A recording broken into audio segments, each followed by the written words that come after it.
지금 읽어드린 대로 요한계시록 2장 13절에 근거해서 그리스도인들이 굳게 붙잡아야 할 것들, 이 제목으로 제가 전하겠습니다. 대부분의 세상 사람들은 각자가 나름대로 굳게 붙잡는 것들이 있어요. 각자가 굳게 붙잡는 것들이 있어요. 어떤 사람은 학문을 목숨같이 붙들어요. 학문을. 어떤 사람은 지식을 목숨같이 여기고, 어떤 사람은 재물을 목숨같이 여겨요. 어떤 사람은 명예와 지위를 굳게 붙들고, 또 어떤 사람은 체면을 또 굳게 붙들어요. 어떤 사람들은 의리를 굳게 붙들고, 어떤 사람들은 특정한 오락이나 스포츠, 또 등산 등 취미를 굳게 붙잡는 사람들이 그렇게 있어요. 그렇다면 우리는 그리스도인으로서 무엇을 어떻게 굳게 붙잡아야 되는가, 이것을 이 시간을 통해서 교훈으로 얻어야 됩니다. 자, 첫째는 우리는 무엇을 굳게 붙잡아야 되는가? 첫째는 주 예수 그리스도의 이름을 굳게 붙잡아야 됩니다. 초대교회 시대에 로마 제국의 아주 혹독한 박해 때에 목숨을 걸고 주 예수 그리스도의 이름을 굳게 붙들고 믿음을 지켰던 수많은 순교자들의 믿음의 발자취가 있어요. 현재 나 자신의 믿음의 상태를 우리는 살펴보아야 되는 것이죠. 폴 복수가 편집한 순교자들의 발자취라는 책이 있죠. 한번 여러분들이 꼭 번역판을 읽어보세요. 본문 읽어드린 대로 요한계시록 2장 13절에 보면은 내가 너희 행위와 네가 거하는 곳을 아노니 곧 그것은 사탄의 자리가 있는 곳이라. 네가 나의 이름을 굳게 붙들어서 심지어는 나의 신실한 순교자 안티파가 너희 가운데 곧 사탄이 거하는 곳에서 죽임을 당하던 그날에도 나의 믿음을 부인하지 아니하였도다, 이렇게 말씀을 하고 있어요. 사탄의 여기서 거하는 곳은 어디냐? 로마 카톨릭을 말하는 것이요. 바티칸을 말하는 것이죠. 자, 주 예수 그리스도의 이름이야말로 이 세상의 어떤 이름보다도 굉장히 소중하고도 아주 존귀한 이름이에요. 대통령 이름 아무것도 아니에요. 심지어는 아이들까지도 잘못하면 막 놀려대지요. 욕도 하고. 그러나 주 예수 그리스도의 이름은 함부로 불러서도 안 되고 욕을 해서도 안 되는 거예요. 우리가 멸시해서도 안 되는 겁니다. 굉장히 소중한 이름이기 때문에 우리는 그분의 이름을 부름으로써 죄인이 또 구원을 받을 수가 있고 영원한 생명을 부여받고 온갖 시련과 역경 속에서도 그분의 이름을 부름으로써 위로를 받을 수가 있다 이거예요. 자, 로마 10장 9절 10절에 있는 대로 네가 내 입으로 주 예수를 시인하고 또 하나님께서 그를 죽은 자들로부터 살리신 것을 네 마음에 믿으면 구원을 받으리라 그랬어요. 네 마음에 믿으면 구원을 받으리라 그랬어요. 이는 사람이 마음으로 믿어 의에 이르고 입으로 고백하여 구원에 이르기 때문이라, 이렇게 순종하면은 그분의 고귀한 이름을 부를 수 있는 자격이 주어진다 이거예요. 왜? 그 순간에 혼의 구속을 받고 거듭나니까.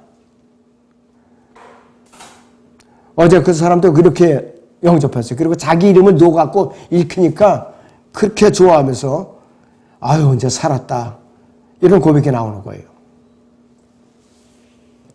너무 구원받으려고 존경이라고 시달리다가 이단에 시달리다가 고통받는 사람은 구원받는 것이 그렇게 소중한 거예요. 너무 소중하다 이것이.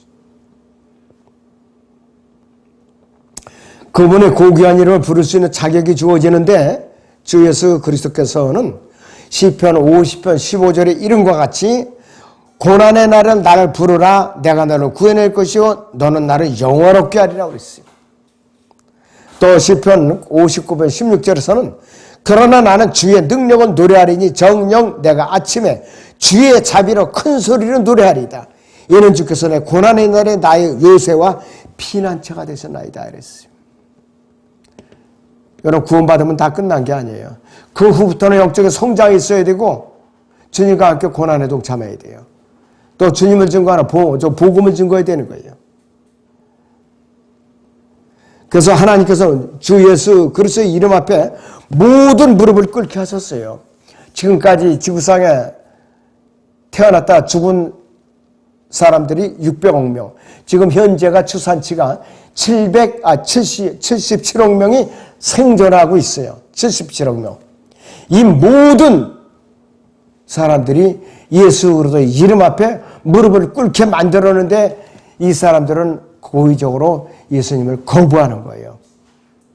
그러니까 14만 4천 명만 안에 들어오지 않으면 구원을 못 받는다. 이건 저주의 복음이에요. 이거는 아주 정말로 전파돼서는 안 되는 복음이라 이거예요.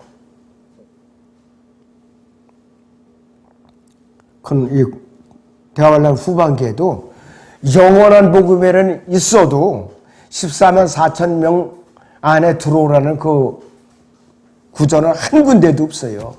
일방적으로 하나님께서 12지파에서 12,000명씩 불러내고 인을 쳐갖고 왕국복음을 전파하려고 선택한 사람들이에요.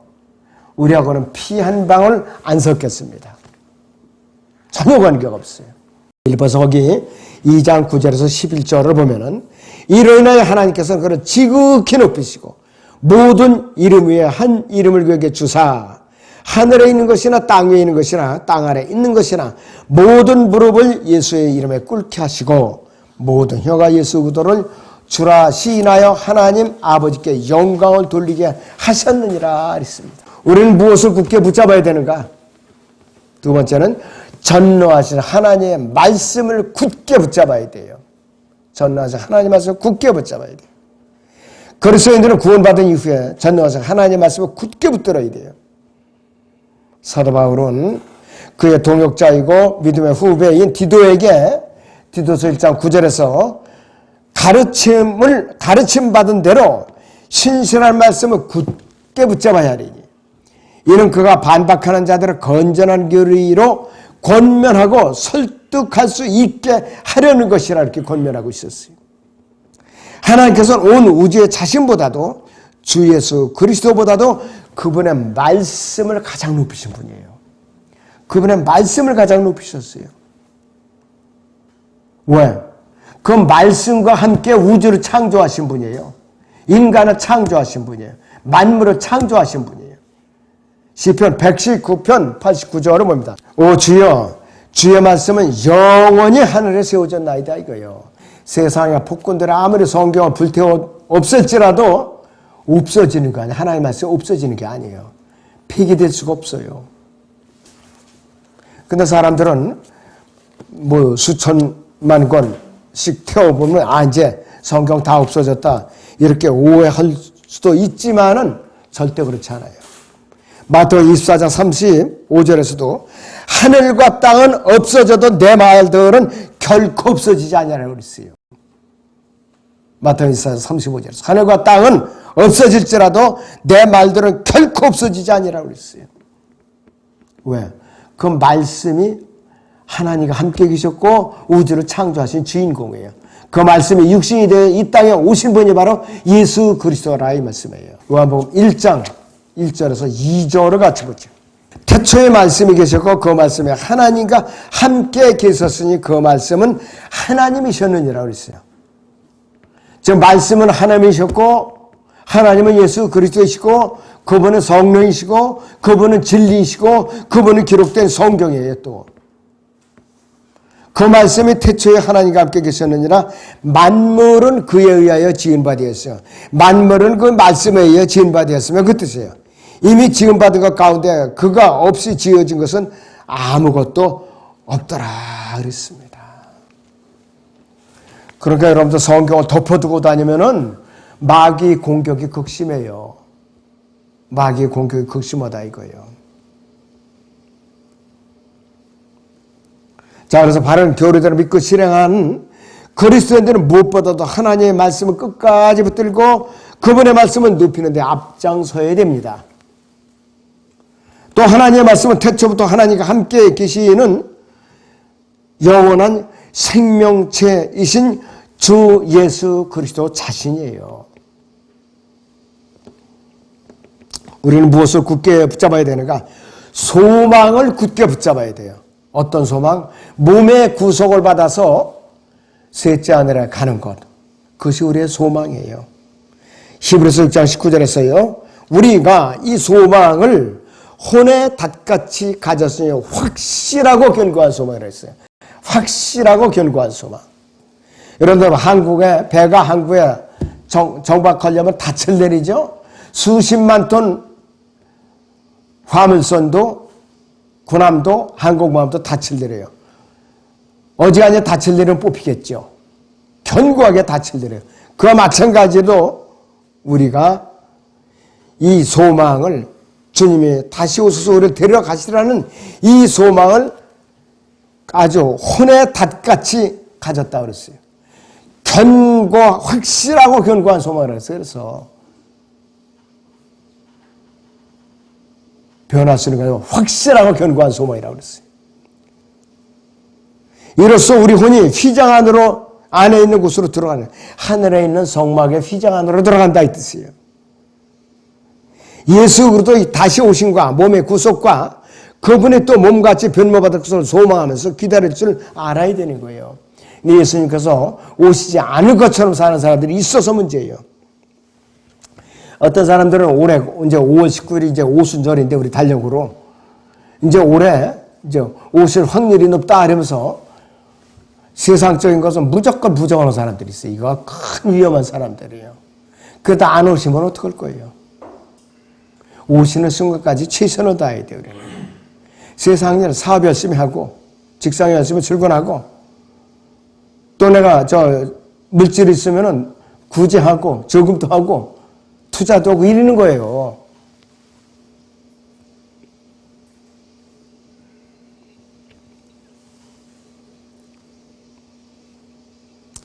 사도 바울은 세상에서 어려움을 당하고 있는 연약한 성도들에 가서 소망이 부끄럽지 않은 것은 우리에게 주신 성령에 의하여 하나님의 사랑이 우리 마음속에 부어졌기 때문이다. 성령에 의해 하나님의 사랑이 우리 마음속에 부어진 거예요.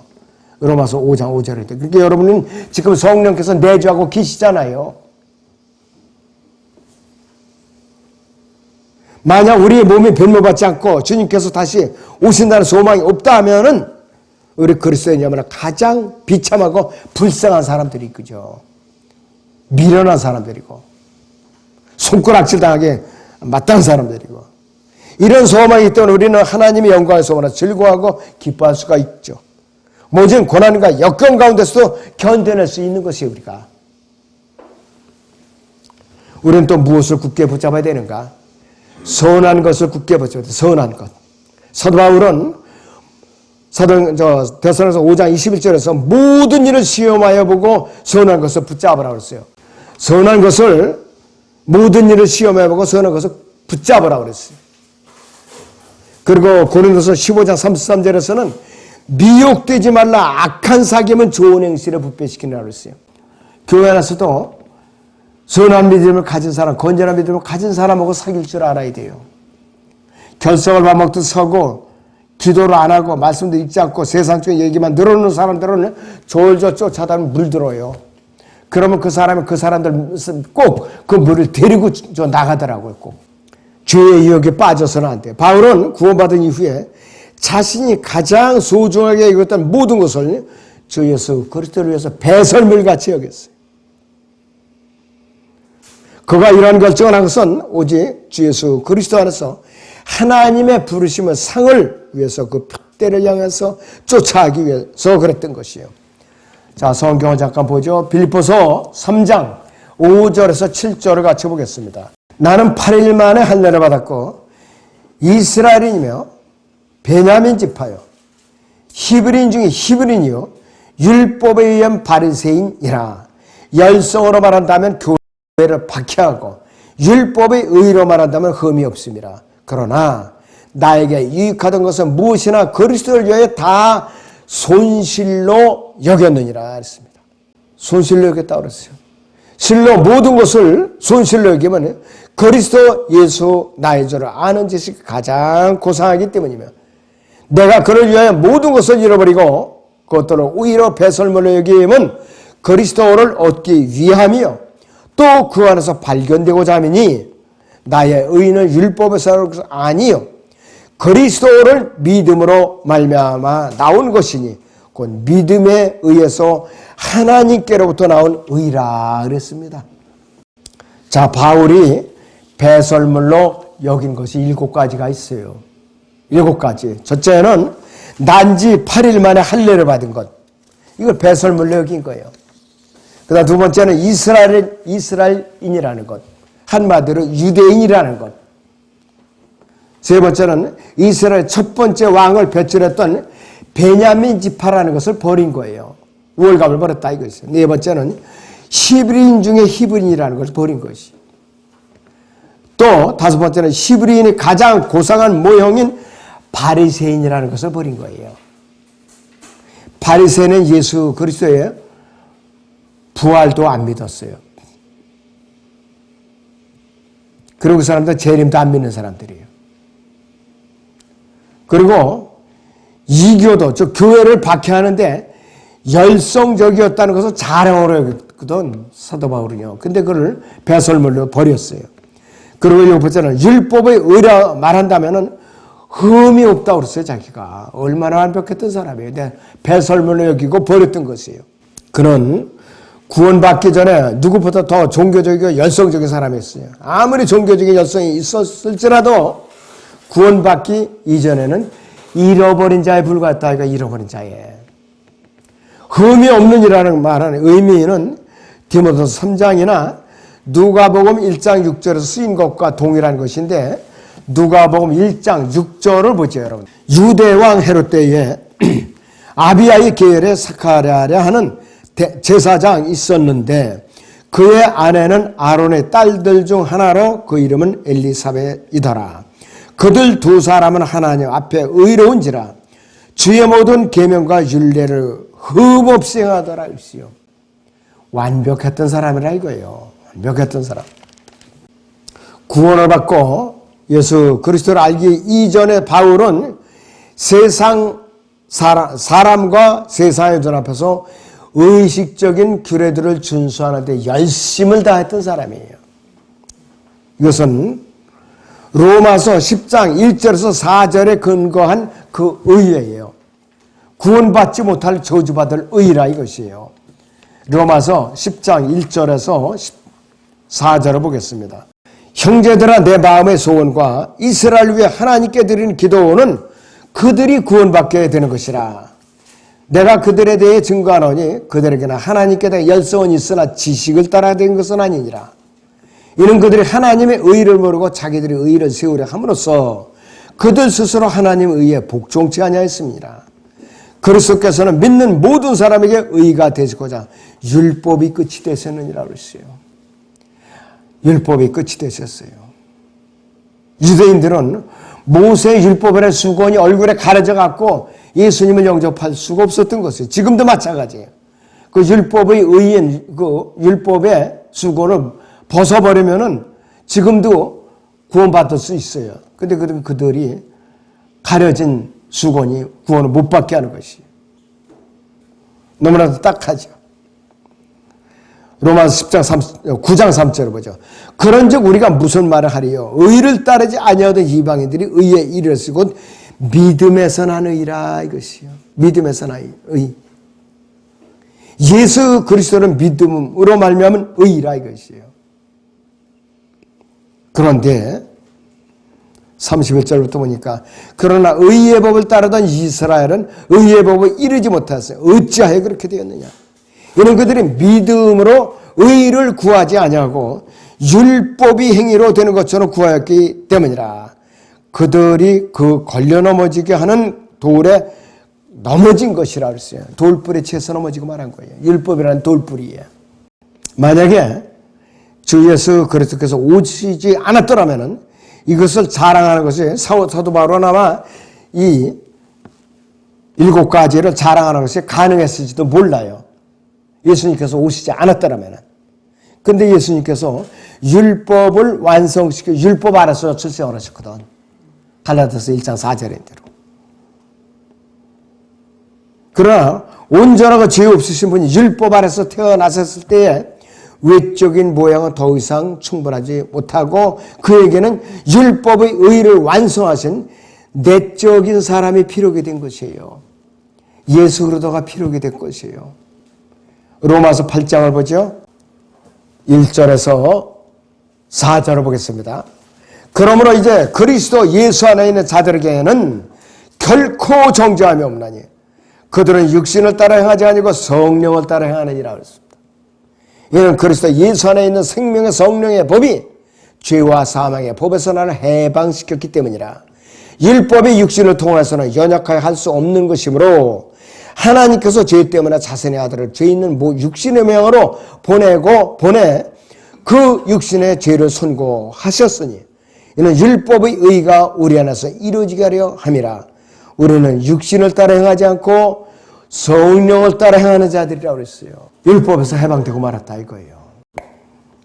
저도 구원받고 나서는 로마서 6장에서 8장을 제대로 공부를 안 했기 때문에 굉장히 어려웠어요. 성장하는 것이.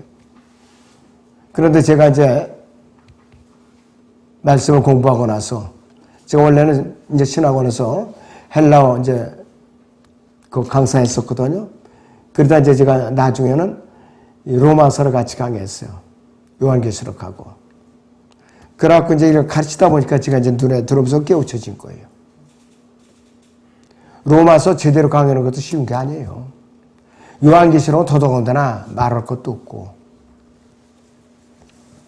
알면 알수록 딴 사람들은 쉽다고 그러거든요. 근데 저는 두렵더라고요. 한번 잘못 가르친 거를 바로 잡아서 그 다음에 솔직하게 말하고 다시 가르쳐줘야 되는 거예요. 근데 대부분 사람들 자존심이 있어서 그걸 고집을 세우고 안 고쳐요. 이게 독약이야, 이게.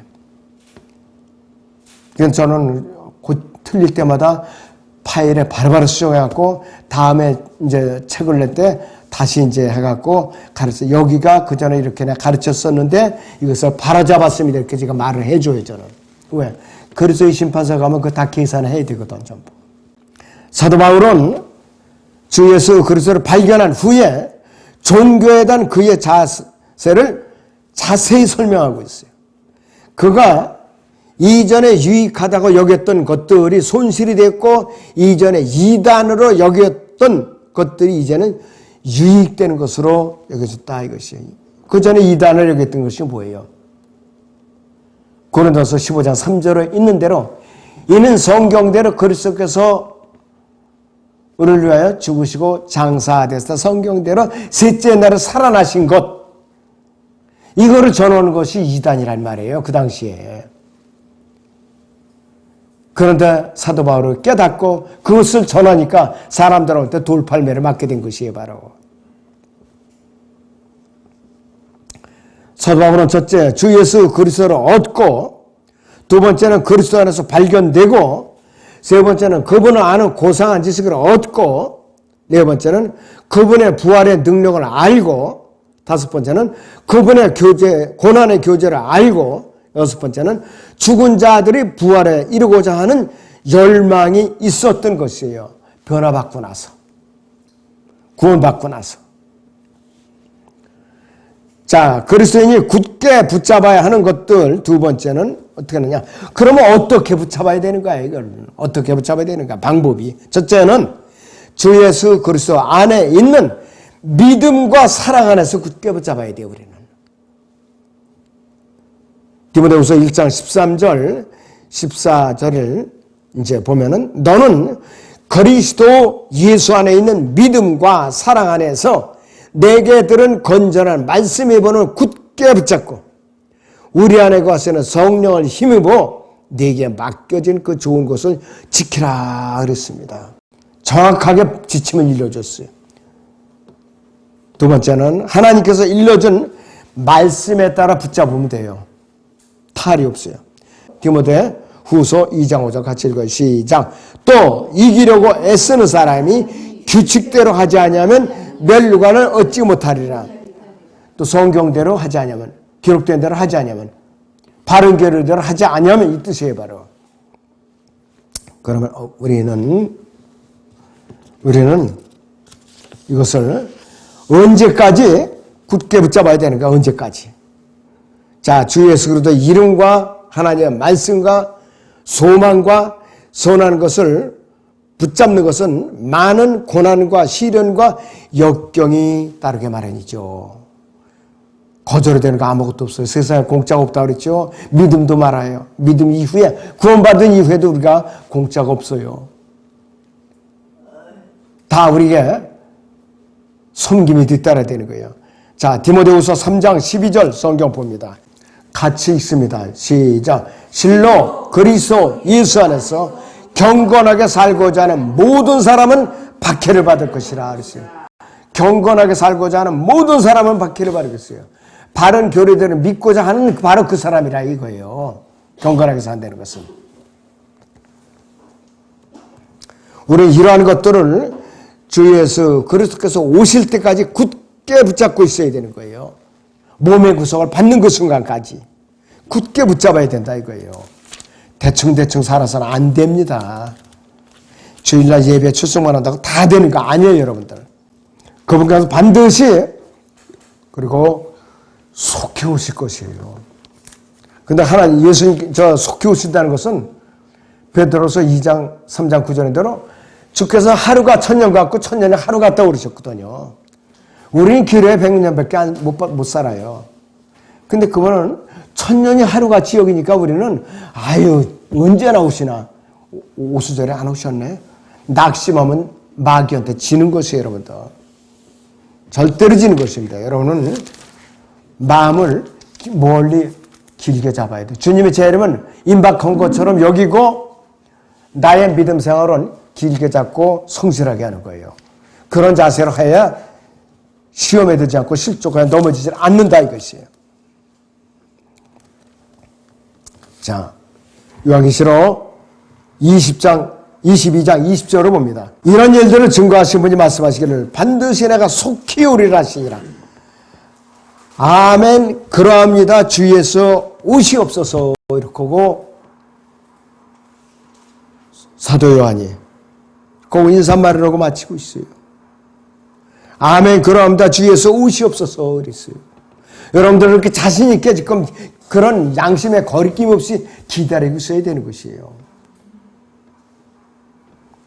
참으로 믿음의 선한 싸움 여러분들 그렇게 쉽게 생각해서는 안 돼요. 자, 몇 가지 중요한 거 다시 요약을 해야 됩니다. 우리는 무엇을 굳게 붙잡아야 되는가? 첫째는 주 예수 그리스도의 이름을 굳게 붙잡아야 됩니다. 두 번째는 우리는 전능하신 하나님의 말씀을 굳게 붙잡아야 됩니다. 세 번째는 우리는 소망을 굳게 붙잡아야 됩니다. 몸의 구속을 받게 되는 소망을 굳게 붙잡아야 돼요. 네 번째는 선한 것을 굳게 붙잡아야 돼요. 아무튼 여러분들이 이 말씀을 깊이 새기시기 바랍니다. 기도하겠습니다.